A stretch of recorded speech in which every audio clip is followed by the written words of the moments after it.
spooky. It's great. Today I have with me Paul van Valkenburgh. I am saying that right, yes? Yes. Amazing. From hard rock outfit TubeFreeks. Thank you and welcome to the show. This is Make Break. I'm looking forward to this conversation, Paul. I'm looking forward to this. Well, thank you for having me, Lance. It's great to be here. I really appreciate the opportunity. Appreciate it. I'm just going to start at the gate swinging. I waste very little time getting to it. So I got to ask, what was the first moment on this show? I say it's make break because I'd like to think of those make moments, break moments. So what was the first moment you thought this isn't just a band? This could be like a real thing, you know? I would say that as soon as we got together and with our original guitarist, and he started playing some really cool riffs, that's, I think, where we said, you know what? This is something special. Nice. When was that? That was quite a while ago, a couple of decades ago. I see that the first album was in '08. Is that right? That's when it was re-released. It was actually a compilation of earlier demos that we had remastered into sort of a collection or a compilation, just because we had some excellent songs, but at the time we were trying to shop demos to labels and things like that. And so they were never actually released into an album format. So we re-released them a little bit later, around the same time that we released our second album, Complex Disorders. Okay. Nice. So, wow. So you've seen like a whole host of different, it's funny. I talk a lot about how like there have been changes in the industry, but I feel like in the last 5 years alone, there have been like more seismic shifts and changes than ever before in such a short span. It's wild. Yeah. Before all of that, who believed in TubeFreeks before it was, I want to say convenient, but who were some of the earliest believers in TubeFreeks, and what did they actually do that moved the needle for you guys? Well, this might be an odd answer, but the first thing that comes to my mind is my parents were the first believers in musical endeavors that I would take on. My father was an amazing musician, as was my mother. And they fully supported us being engulfed in a life of music, learning music. And so for us my sister and I, to have any sort of endeavors, we knew without even starting, they were fully behind us. And so I would say that was the biggest. They were the biggest believers.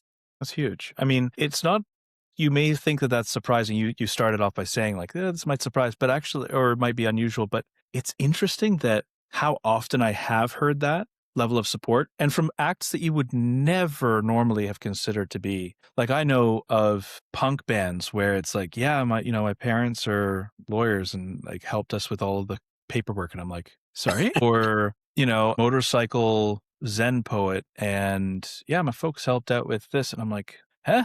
But that's what I'm saying is it's never, there's obviously this mystique and this appearance and this cult of personality that we always try to cultivate. And I would say that it's a really good reminder what you're saying, that it's the people that are closest to us that often help us the most. Can you think of a decision that leveled you up the fastest? Not of theirs. I'm moving on to a slightly different question. So what decision leveled you up the fastest, even if it felt risky at the time? I would say probably in the early days, I grew up as a drummer. So that was my instrument of choice when my dad said, you can choose any instrument. And I was like, I want to play the drums. And Nice. so I had took lessons for years, but I was always a singer. Our whole family are singers. This friend of mine, when I was in college at University of Maryland, he was putting together a rock cover band, doing AC/DC and Aerosmith and Led Zeppelin and all that kind of good stuff. And he called me. He's like, hey, you want to come sing for my band? And I was like, sure, let's give it a try. And so once I became a singer, that's when I kind of figured out, okay, this is what I want to do. I get to be in charge of the situation. I get to be the front man versus the drummer. Now, I still play little drums, and of course, my background in drumming helps tremendously to be an instrumentalist when you're writing songs and even performing. So that background was huge. But I would say the defining moment for me was when I suddenly got to be a lead singer. Huge. Well, that's a really unexpected one. I want to see if I can get to something that's, we talk about this breaking moment, this watershed moment, this tipping point. What's the most, like when we catch a break, you know what I mean? It can be a good thing. And sometimes the things that we get dealt do break us. I guess. So my next question is something a little bit more in the former. What's the most underrated break you've had? Not the flashiest one. I mean the one that's like come your way that while maybe it hasn't been acknowledged as much as it should be, it has been the most formative. You mean break as in, I'm a little unsure, as you mean like a moment or something that happened to us? Like a good thing in that specific context. So for instance, like when you catch a break, like getting something good coming your way, what's the most underrated break you've had? I would say, well, there's a few. There's one I would say related to personnel, one related to shows, and one related to who we're working with and collaborating with. Um, Hmm. I don't know which one is be more of a break, but Well, which one's the most perhaps underrated? I'll jump in. underrated. I would say probably the chance that I had to connect with our current drummer, Chris Battalato, who is a amazing talent. He's not only an incredible drummer, but he's a songwriter. He's an engineer and a producer. And our previous drummer was amazing as well. But Chris, it was very underrated and sort of lucky. I had seen Hmm. him play in a band years earlier, and I knew that I really would love to have him be in my band one day. And when our other drummer told me that basically he was going to pursue other things, I reached out to Chris, and I felt, well, there's no way this guy's going to come jam with us, if he even returns my call. And I couldn't believe it when he called me and said, the timing is just right for your call. I haven't played in a few years. And he agreed to join. And that was a huge moment for us. It's been like maybe 6, 7 years now that completely changed the trajectory of TubeFreeks was when Chris came on board. Yeah, he's still a leader in the band, and it's just great to work with. Then having him in the band has allowed me to attract the other talent that is in the band. So hopefully that wasn't too long-winded of an answer, but I think that was a very defining moment, a break that maybe not a lot of people would understand how that came about, and really that there was some actual luck involved in it. It's great though. It's a really good example, not too long-winded at all. By the way, it may not be the flashiest, but it's something to do with personnel. How important do you think it is to the makeup of a band? This is the thing about solo artists, by the way, versus bands. And having only been in bands is something that people don't necessarily understand the true significance of as solo artists, but the dynamic of the people that you have in your circle as a band, in your group. Would you say that that is the most important thing? Would you say that there's something else that's kind of supersedes that? How important is it? That's a really interesting question. I think that experience and wisdom, you always, when you get older, you look back and you say, wow, I wish I would have known this back when. And I think it's that when you're younger, you look to that flash like, wow, this guy's an amazing guitarist. He can do these crazy leads and he's really cool and all of that stuff. And then over the years, you find out working with people that, like you said, that just the chemistry and the atmosphere, you start to realize that is so important, almost even more important than, say, raw talent. And I've heard other artists talk about this, where if you have people that you can work with, it can be even better than someone who's a great musician, but they're a struggle to work with. And so I have dealt with a lot of great musicians that their personalities and maybe my personality too. I'm not trying to just throw this on everybody else, but in working together, there have been difficulties where the current group of guys that we have, we're really like a family. We're like great friends. Everyone is calm and doesn't have a bunch of drama. There are no like persistent drug and alcohol issues. And I'm not judging on anyone who uses drugs or drinks or anything like that. But once those things get out of hand, they can create huge problems. And so we really do have a great group of guys. And I always liken it to like a football team. I love sports analogies. And I always say about the guys that are on the front line for uh, getting ready to run a play.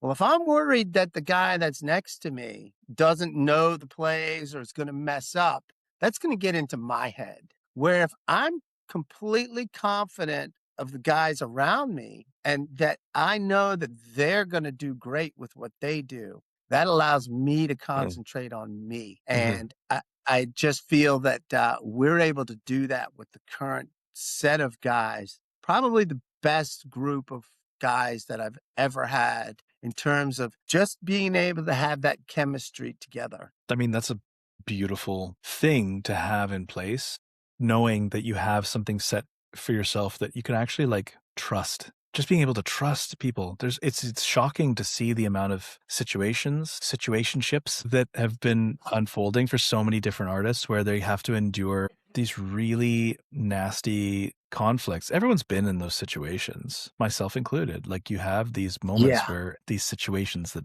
take place where it's a super toxic, dynamic that's taking place.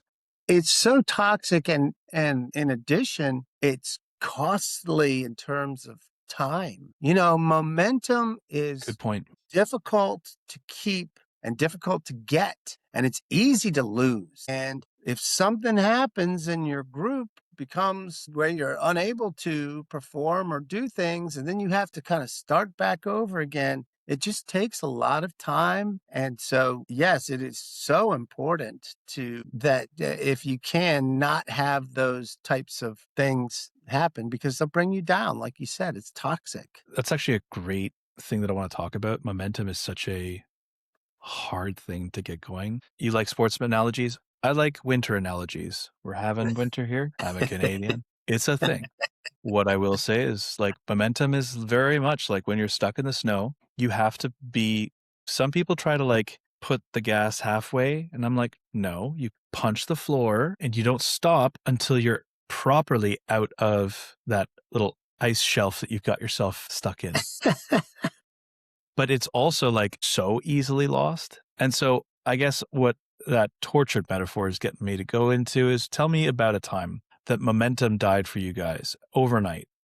What happened next? Well, I would say the uh, it's happened many times, but the last time was right before what I mentioned when Chris came on board. We had a group of guys that we didn't seem to be all on the same page in terms of our objectives. And so the couple of guys started thinking that they were going to go and peel off and do something. And so we had been touring nationally, done a tour down to Texas, one to Arizona, two to Florida and back. And we had released an album that was doing really well. And then basically overnight, everybody was gone. And so that took the wind out of our sails. And when Chris came on board, he at first thought that the other guitar player was still going to be there. And he wasn't, because he left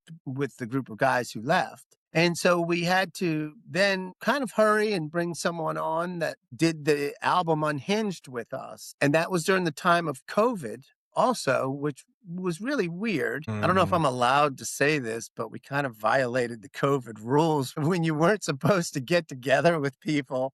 We were like, well, we got an album to write, so we're going to get together. And so we did still get together and write and practice. That took like a year and a half. And so you're in the media business, that the social media and content, everyone knows you have to keep content flowing to keep that momentum going. Well, Yep. when you don't have any new songs and you don't have any new band pictures and you're just kind of starting all over, you know that you're doing stuff, but you don't really have much information to put out there. Well, there's no new shows, there's no new song.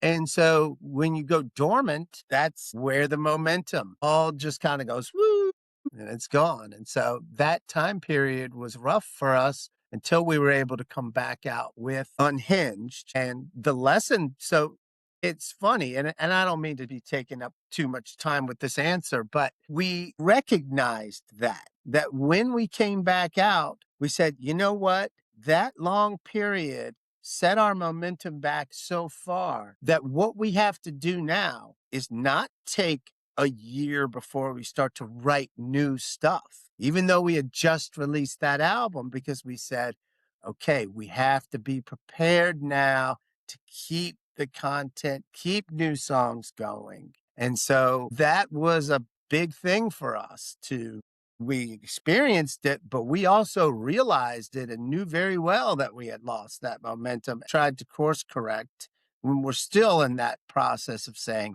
continuously write, continue to try and have really good shows, put out really good new songs, because it's that content stream, people want to see new stuff. Constantly. And also, it's the radio effect I find as well, except writ large in socials. It's a bizarre thing, but like if you keep getting served the same content, and though you don't really engage with it, you serve it enough times to enough people, there is that kind of tendency to pick it up and be like, well, what is this? And then sure enough, as soon as you engage with it a little bit, people get served the same thing. But that means that you have to have content that can be consumed. It is such a hard thing that you're talking about, and it's really amazing to hear like the level of ease with which you're talking about it, as though there's a lot of people that would, myself included, be real unhappy with that reality, but it's like you've accepted that reality and you're like well past that. It's like, well, no, let's not make that mistake again.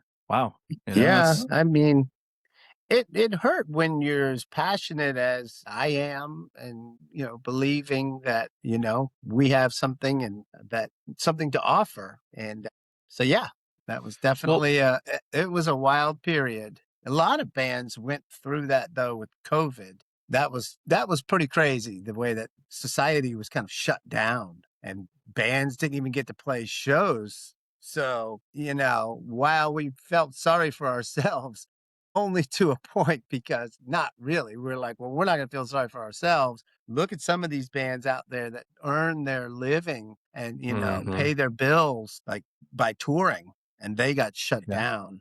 That was really bad. Yeah. I mean, it really broke the back of this industry, which already was like a bit of a fiend on itself. But then, I mean, I'm a recovering misanthrope. I really am. So, like, I see everything with, I don't even see the glass half empty these days. But yeah, that would be positive for me. But I'm trying to cultivate a little bit more. It's like one of my other guests once said, Kentucky, this is artist moniker. His actual name is Jordan Holman. He said, I find nihilism to be very boring. And I don't know, there's something to it. It's kind of stuck in my mind. I really appreciate that. But so that said, that leads me to my next question, which is, was that the closest that you came to quitting? When was and if not, when did you come the closest to quitting? Probably not then, because at that point, so to back up a little before that album that we had released around 2017, I had a major surgery. I had an intestinal disease, and I had to go through some major surgeries where I was kind of homebound for a while. And so I started writing songs basically because I was sitting around in my basement and just started writing songs. And so that album, that the Dry Tide that came out around 2017, was really all the songs that I wrote when I was sick or recovering from these surgeries. And so at that point, I'd gained a level of confidence in myself where if I could write a whole album, well, I could write another album. And so at that point, I had just decided, well, I'm going to find some new guys and keep going. The one time that I would say in my career that I really did consider if I should continue. Well, I have kind of a funny story too related to that. Was our original guitar player is phenomenal guitar player, good friend, and I hate actually putting this out there, but he had some struggles, let's just say. And they were to the point where other band members bailed. And I believed in this guy so much. We're still friends. We still talk, and we can be friends now because he's not in the band, and I don't have to count on him anymore to do anything. Where at the time, when those struggles would come up and then obligations would be let down, it created a lot of arguments to where eventually it was just he and I were the only ones left. And I tried, and then at one point, he was so talented that I kind of doubted, well, could I do this without him? And so when I Mhm. broke away from him and kind of did some other bands, that was a real dark period, I would say, where Tube Freaks took a break. And I decided to come re-engage with him later and create that next album. So he did the old stuff, then he did the one album, Complex Disorders. Then the issues came back again. And so I had to kind of break away again. But the funny part is when I got a little bit older, I started to think, well, once you're past 40 years old, I was like, you can't keep doing this stuff, rock and roll and all of this stuff. And then I turned around and I saw Ozzy Osbourne and Mick Jagger putting out albums like in their 60s and going on world tours. And I was like, well, wait a second. I said, if that guy can do it, then so can I. Ever since I saw that those guys just keep on going, and Mick Jagger's still going, I was like, you know what? I'm not quitting until I physically just can't do it anymore or whatever, because it's what I love. It's what I do. I've been a hard rocker since childhood. I blame that on my sister. Well, That's I a have to funny. ask more. Yeah, you got to tell me more about that. So why do you blame that on your sister? Well, my older sister loved rock music. And I remember being about, say, 7 years old, and she had these Aerosmith albums and Heart. She loved Heart. And I don't know if you remember the old Heart albums. They just were phenomenal. The Mhm. songwriting and the vocals and so those bands, I'm trying to think, the 70s, like with the Boston and all of those bands that came out, there was an explosion of real Black Sabbath. That was the other one. She had the Paranoid album, the guy who's got the sword on the front of the Yep. album.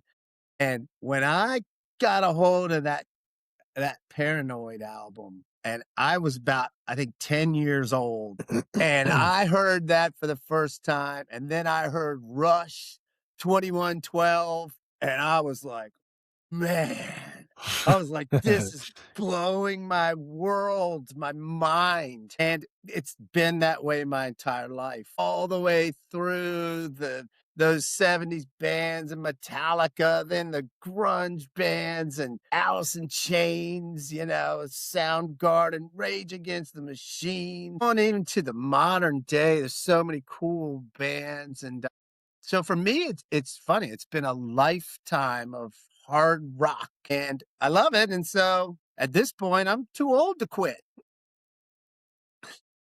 That's a good way of putting it. Like, what am I going to do at this point? Just stop? Nah, not happening. My girlfriend, she's like, you wouldn't know what to do with yourself. So sorry for that really long answer. Nah, hell no. That's great.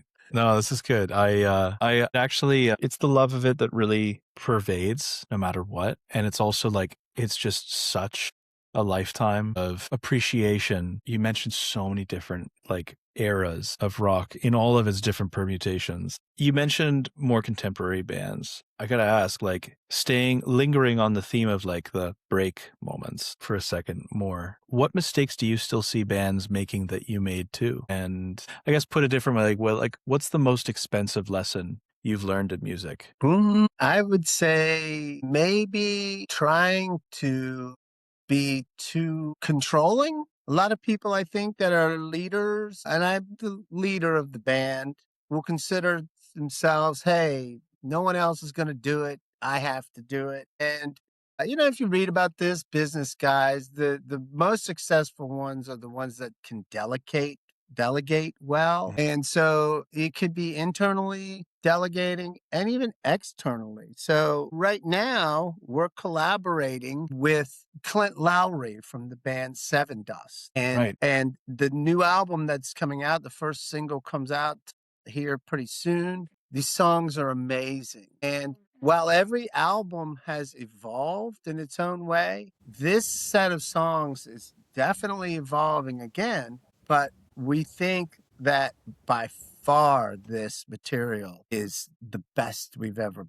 done. And so when I look at that, I say, okay, well, what was the lesson there? That was not necessarily, say, someone like Clint, but having an advisor, surrounding yourself with people that are better than you are at things. So we've learned so much from Clint that we can apply ourselves. And I also had a vocal instructor for the longest time. I thought, well, I know how to sing, and sure I do.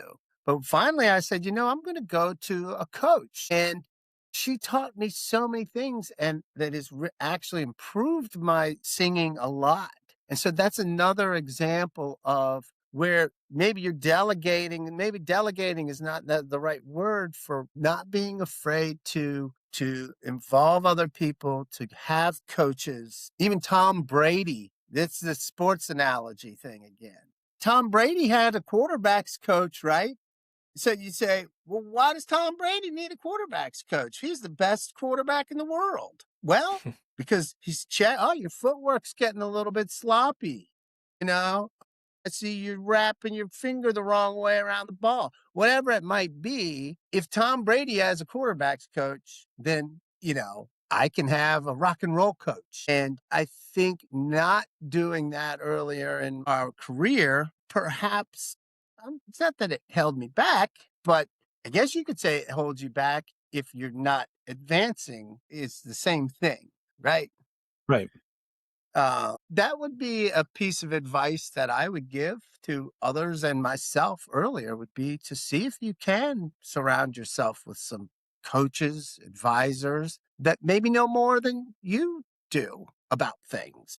That would require you to not have an ego and to stay curious about things. So it's an interesting thing. It's such a good lesson, and the people that I have, in my experience, needed that the most are the people that are the least receptive. Like sometimes there are people that are just like, you try to bang it over the head. But that said, I 100% agree with you. I always look for the people that have something to offer, and that's why I actually really appreciate this series, because anyone who has worked for such an extended duration in this industry and still decides to do it, I find to be like, I'm like blown away by that level of commitment. But I'm also just like, there's so much to learn from each other. And so that's why this came about, was my endless curiosity about these things. And I think that I agree with you. That's a very important thing to cultivate. Try to surround yourself with people that can share lessons, whether that's like your local promoter or something, or a band that has been at it for, a longer time than you, or even not. I don't know, like look to those people that actually have something to share and impart some wisdom or knowledge. Right. And, I guess I always had a mindset of, well, that's cheating. But country artists, for instance, for years, they have had banks of songwriters down there in Yeah, that's like the Nashville. And then Nashville thing. Yeah. they go and That's they the model. They don't even write the songs themselves. And No. then friends of ours would be like, "Oh, well, look at, say, Saturday Night Live or Jimmy Kimmel. They have teams of writers that help them write all of the jokes." And Right. people say, "Well, Aerosmith has writers." And so we were like, "Well, wait a second. If everybody else can have co-writers, help them look at things differently, bring some new ideas to them, why can't we do that?" And so that's where I had a friend who's friends with Clint Lowery and introduced us to him. And that's how that came about. But it's just been amazing because he is such a professional and writes songs. He's a professional songwriter. And, so he has just helped us so much. And I just wish I had done that 10 years ago. It's interesting. So like I had a train of thought on what I was going to ask next, and now I'm just going to, funny what happens when you listen. So, okay. So you've been through that recording process. Is there something that you now do before recording that you never used to do based off of that? Uh, well, Or that you I, would do? Yeah. Yeah. I would say the preparation is largely the same, but we have such an amazing luxury that, as I mentioned, Chris, our drummer, he's also our engineer. He's a professional level engineer and Mm. he has a studio. And so for the last 6, 7 years, he's recorded all of my vocals. And I also have played bass in the band for a while. We have a new bass player who's amazing and he's a singer also. His name is Byron Horgash. But when we are recording vocals, Chris and I have such a chemistry that it's amazing that the little things that we pick on, like, I'm just trying to think of, fire, say as a word, you say fire, fire, fire, fire, fire, fire, all of these different ways that fire, fire, you can say one word like a billion different ways. And so we have this rapport where we'll do, say, 4 or 5 takes and we go back and we evaluate. We'll say, yeah, well, I like, you say there was a sentence, I'm going to light a fire, but like the I'm going was good, but to light a fire, it was too nasally or whatever it might be. And so it's amazing how we just go through this process of narrowing down all of these options to say, okay, well, this is the best way that we should do it for a production vocal versus like a demo vocal. And so we do very little like auto tuning, melodyne stuff. We just take as many, it's like a torture chamber. We take as many takes as we need to get it right naturally. And so that process for me is way different than it used to be with other recording sessions where when you go in a studio, a lot of times you're on the clock, for most bands. Well, a lot of people do it themselves these days, but when you do go in and you're on the clock and they're charging 60, $100 an hour for whatever, you feel this pressure and you do a couple of takes and then you have to evaluate the take right then. And so they play it right back for you and you're like, okay, yeah, I think that's okay. But then you go home and you listen to it 20 times in your car stereo and on your, at the gym and your headphones. And then you're like, I'm not really happy the way that I sang these 3 or 4 lines or whatever. So then you've got to go Right. back to the studio. And that whole process with us having it in house has made it's just so different. Such a Right. luxury where we can spend as much time as we need to get it right without having to worry about the clock is ticking. So I don't know if that was the question you were asking. Sorry about I think that. no, it's okay. It morphed into about the recording process in general. It was more so what this recording experience, how that might inform future recording experiences. But I actually like where we diverge there. But it brings up something that your answer is more interesting than my question, frankly. So I want to ask about, you were talking about your vocals, right? When you're writing vocals, what are you specifically chasing? For some people, it's tone. For others, it's story. For others, it's catharsis. For others, it's intensity. For others, it's confrontation. What are you chasing? Chasing cool. Okay. So I want my song, I want Beavis and Butthead to be like, yeah, yeah, that rocks. And so I think of the voice as an instrument in there with that. If here's your riff, that your voice, it dances around the riff. And when you listen to some of the great singers that have come along in rock, like for instance, some people love him, some people hate him, but the guy from the Deftones, for instance, Chino, Chino. right. And I don't know much about him, but the way that he almost goes flat a little bit on purpose in certain Yeah, ways.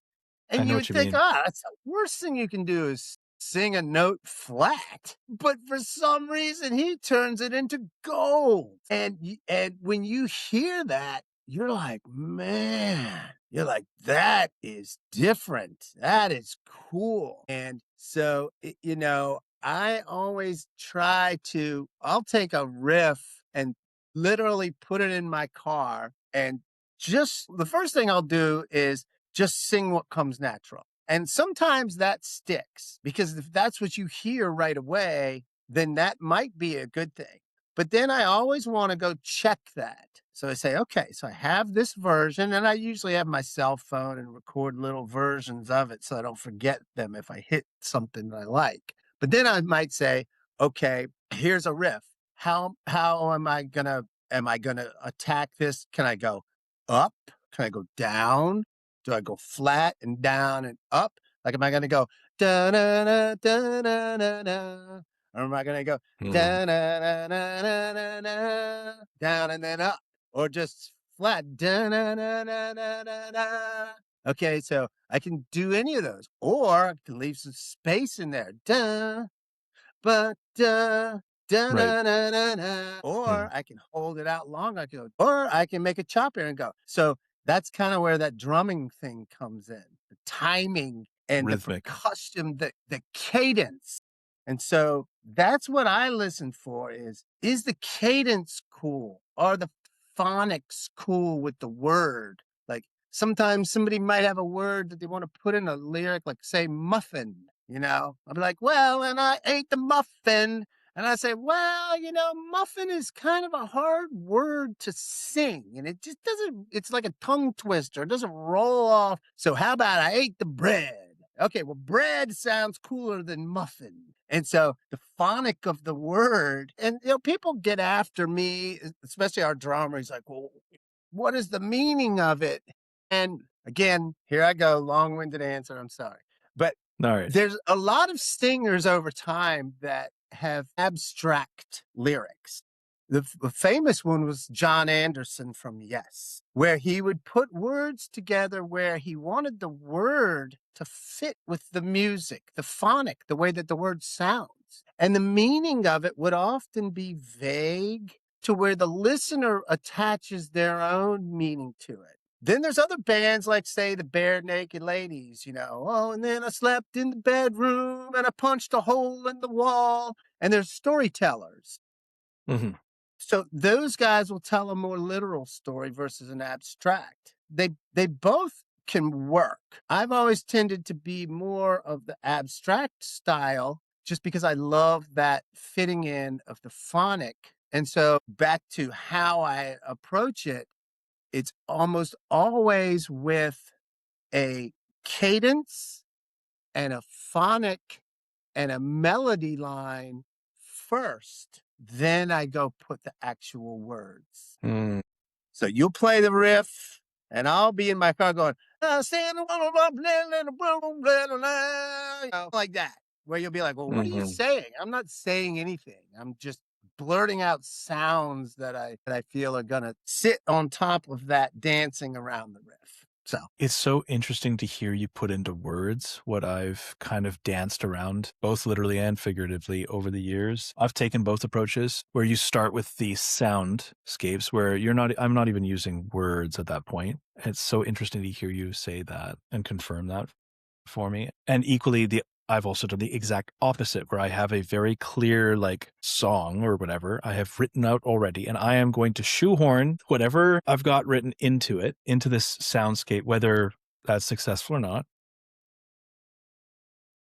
So let me ask you this question. Oh, sorry, go ahead. No, I was just going to say, I really admire the storytellers because they're adding that whole element to writing that, where the abstract thing it works, but sometimes I wish I was a little bit better at the storytelling type of writing because those writers can really get to emotion. And that, thinking about your previous questions, what are you really searching for when you're writing a song? If you can evoke emotion and make people feel something, I think that's your best chance of connecting. And so some people do it strictly through the music, but there are a lot of people who just really pay attention to the words and the lyrics. It's so important to a lot of people. And so I'm not discounting those storyteller types. No, In no. fact, like I said, I'm kind of envious of that because that is super powerful if you can pull it off well. No, you're talking about what works for you. And I guess that I want to seize on the opportunity while we're talking about it. Like, what's a lyric or vocal decision that you're proud of because it was hard to commit to? I would say, I'm trying to think of the stuff on our new album. It's kind of maybe some different answers to that. I would say if there's something that's controversial, we try and stay away from that, like something political. I think maybe one of them was when I used the lyric on a song from our 2017 album, The Dry Tide, and it's called Whisper. And the song is about my dog. I love dogs. I have a beautiful dog, and I had another dog, and she's in the video for Whisper. And the song is nice. written about her. But the lyrics said, God, hear me out. So it was like you were saying a prayer. God, hear me out was the lyric. And boy, did I struggle with that one for a long time because I loved the way that it sat with the song and the way it was making you feel emotional. Like, come on, God, hear me out. When you're praying for something. But I'm not a very religious person. I grew up as a Christian and I consider myself to be Christian, but I don't like go to church or anything like that. And so for me to put that lyric into a song, that really is, no one's ever asked me that question before. And so I'm glad I was able to remember that moment because I really did struggle to say, should I put the word God as such a big part of the chorus of the song where it gets repeated like 8 times in the song? I'm like, well, Becomes a people are going to central think, feature. oh, guys, religious band or a religious this and that. None of that would be bad. So yeah, that was definitely one that was hard to commit to. But I That's love that interesting. song because it was about my dog. Of course. And of course, it's God backwards. That's dog. So there you go. That's the funniest thing you say that. So my girlfriend, really quick joke. So she says that, how people say, oh my God. Well, she Yeah. says that dogs say it backwards. They go, oh my dog. I think I was watching it's amazing I have 2 young kids. I promise there's a point to this. And some of the stuff, the programming that you are subjected to when they are watching, you're just kind of like, dude. But literally that's one of the things that they do. That's one of the running gags there's a TV show called 101 Dalmatians or 101 Dalmatians Street. It exists. It's a thing. Disney just churning out content based on previous content. But yeah, they say, oh, my dog at every turn. So it's funny because as I said that, I'm thinking that's exactly where my mind went. And then you went ahead and said, anyway, so, oh man. Okay. So we're coming out we're approaching, there's an end here for you. So thank you for bearing with me. I wanted to ask you, talking about writing and lyrics, this is one that I find near and dear to my heart. So what is the fastest way you've found to kill a good idea? during writing or recording? That one is pretty easy, is to make too many changes. We call it Franken effing a song. Nice. Instantly stolen. Yeah. You Wow. know, you have this great Nice. idea. So says, well, I think we need to do this. Oh, but I don't like this part. I think so. We have a rule, and it's a great rule as a band.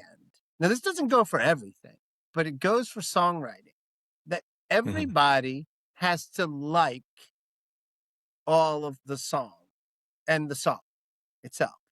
And if there's just one guy in the band who says, you know what? I don't like that part. I don't like that song. Any guy can actually just veto and bring a song down. And it doesn't matter who wrote it. If I wrote it, you wrote it. They have to explain why it is they don't like it. And if they Right. can come up with a suggestion as how they might improve it. But if you don't like a part, if you were in the band together and you say, you know what, I just don't like the bridge of this song. It's just, I'm not feeling it. Well, that right there is a veto.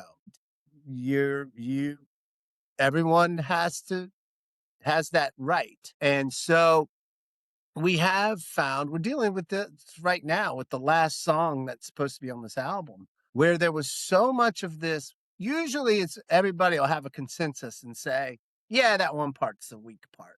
But sometimes you'll be like, yeah, I'm not digging the verse. And then I'll be like, yeah, well, I'm not really feeling this chorus. And then the next guy, well, the intro's kind of bothering me. Mhm. Well, then you start changing and changing and changing and changing. And then it becomes this patchwork of, it becomes franken effed. And sometimes there's just no recovering from that.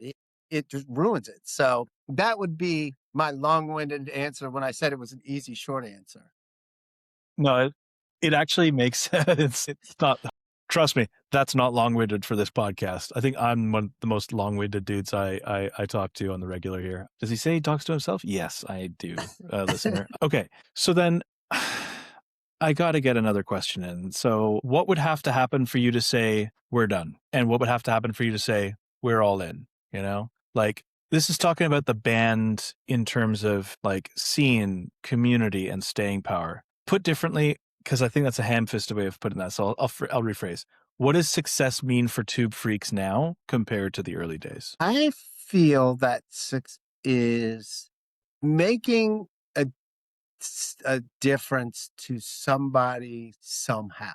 So if there's somebody who listens to your song and likes it and has a good time, just enjoys it, breaks away from all of the of everyday life and just cruising down the road, turn on a tune and just jam out and play an air guitar. If somebody likes your song and can have a good time, that is a success. If it's just one person. And so if we can try to grow that, that would be even better if we could do that with 100 people or 500 people. And so in the world where there's information overload, it's so difficult to get people's attention. And you have to have music that's going to grasp people. It's really hard to pick up real fans. There's all of this stuff out there where you can get fake 1,000 views for $5 on your YouTube video. Well, that's not people. Those are bots or whatever.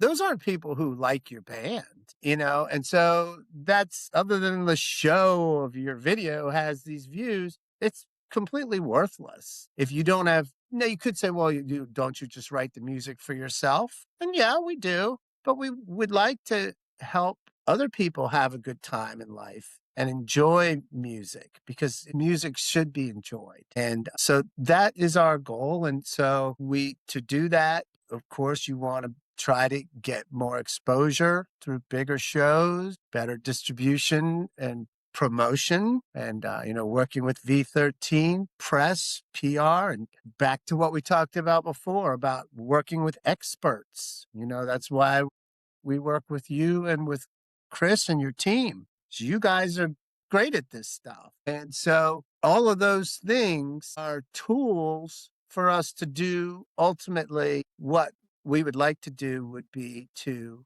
try and touch people and make people's lives a little more fun and interesting through music. I really like where you where you ended us, landed us there. It's no better way to end off a podcast than that way. Thank you. You guys have got Sure. such cool stuff coming out soon, and I really appreciate you went deep with some of these answers. So I really appreciate the time that you took and shared with me. Shameless self-promotion time. I need to let's do all the plugs. By the time people are hearing this in the year 2027, kidding. No, it's not that long. I will get this out by next month. I'm making that commitment. What do you want to plug while you have the chance, and that you can then look back on and be like, oh, this is during that cycle? Well, first off is starting February 2026 is the first single, which is a song that's called Flower from the new album that's coming out. We are planning to release it around June, called Canvas, and targeted for about 8 songs that were all co-written by Clint Lowery and us. And we're just super excited about this material because, like I talked about before, Clint is amazing. And we think that working with V13 and the press and promotion, we've already also is that is going to help us get the word out. Also, we were selected to play Gettysburg Bike Week, which it's a biker festival, but it's really a huge national festival. We're going to be opening for Blackstone Cherry on Saturday, July 11th. And there's a huge crowd that's expected in Gettysburg, Pennsylvania. It's an amazing festival in the mid-Atlantic. And so other big shows are going to be on the way.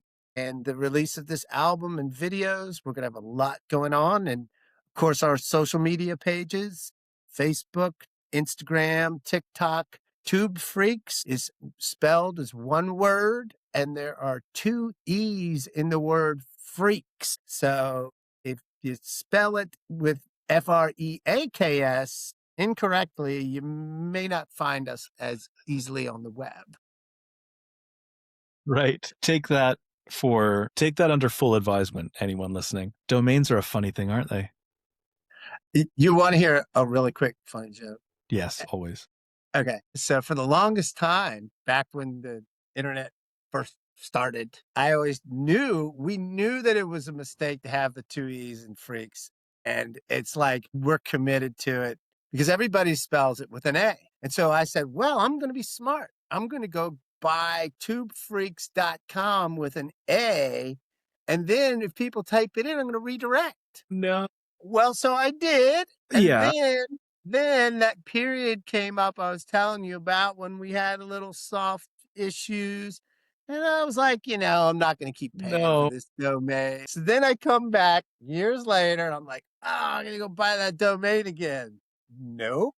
Tube Freaks actually has another meaning besides some meanings that we have, is a porn thing. So tubefreaks.com, FREAKS. I think it's down now. But for a while, it was like a porn site. Yeah, that was bad. Yeah, it's funny how the internet search engine will just beat you into submission. Like, for the longest time, there was a Canadian magazine called The Beaver, and I gotta tell you, they were finding a lot of drop-offs when people were showing up to their website. So they had to rename because there was a slight difference in intent, let's say. People showing up. Oh dear. Man, well, thank you for having me on, Lance. I really appreciate it. My pleasure.